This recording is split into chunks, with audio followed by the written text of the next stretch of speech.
Olá, tudo bem? Eu quero dividir com vocês nesse vídeo uma das várias preocupações que eu tenho ligadas à Igreja Católica, e que eu orgulhosamente professo. Eu estive na semana passada numa paróquia, para visitar uma amiga minha que trabalha na secretaria da paróquia, e chegando lá, encontrei esse formuláriozinho, todos devem conhecer, né? Os católicos devem conhecer. Isso foi distribuído ano passado. Eu me lembrei da missa do ano passado, na minha paróquia, onde o padre, no final da missa, ele pediu que rezássemos todos pelos cristãos perseguidos no mundo inteiro, né? E estava na época, então, já bem mais mencionado, até pela mídia, né?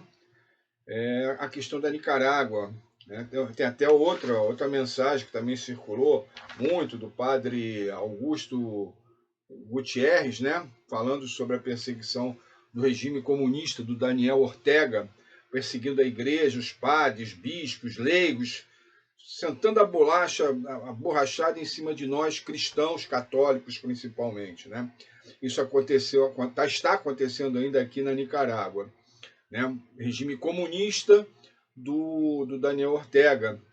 E aí lembrei de mais outra coisa. Por exemplo, a igreja nossa, católica, apostólica romana, ela já vem, desde o início do comunismo, alertando sobre o comunismo, colocar a igreja católica como um risco para o domínio comunista.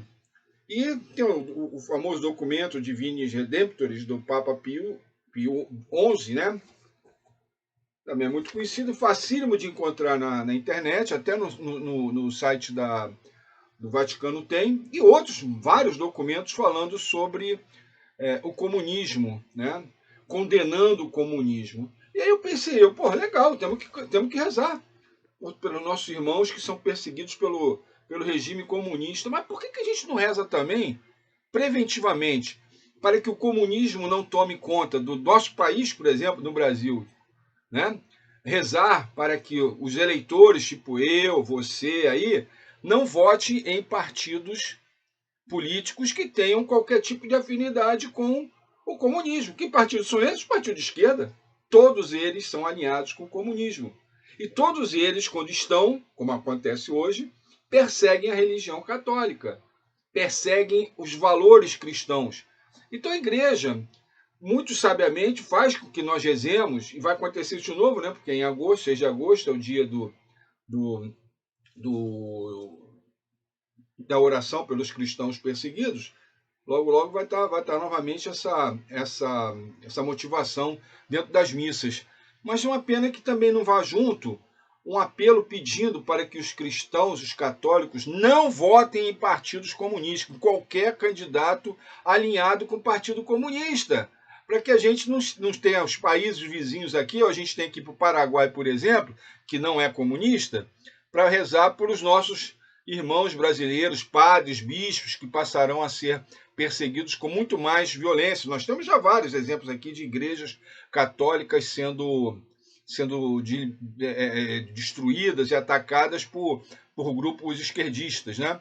Então, fica aqui essa mensagem, esse recado que deve ser passado para os padres, para os bispos também, sobre vamos rezar pelos nossos irmãos que são perseguidos pelos comunistas, mas vamos rezar também para que não entrem candidatos ligados a partidos comunistas.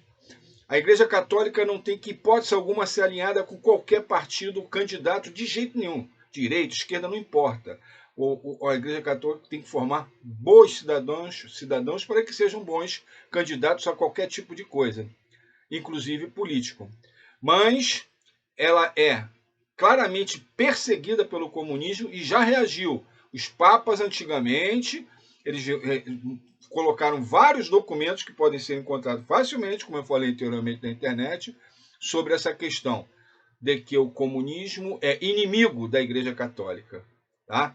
E é muito importante que isso seja divulgado. Lamentavelmente, muitos padres, bispos tiveram algum tipo de não sei o que aí, que esqueceram de dar ênfase a esse tipo de situação.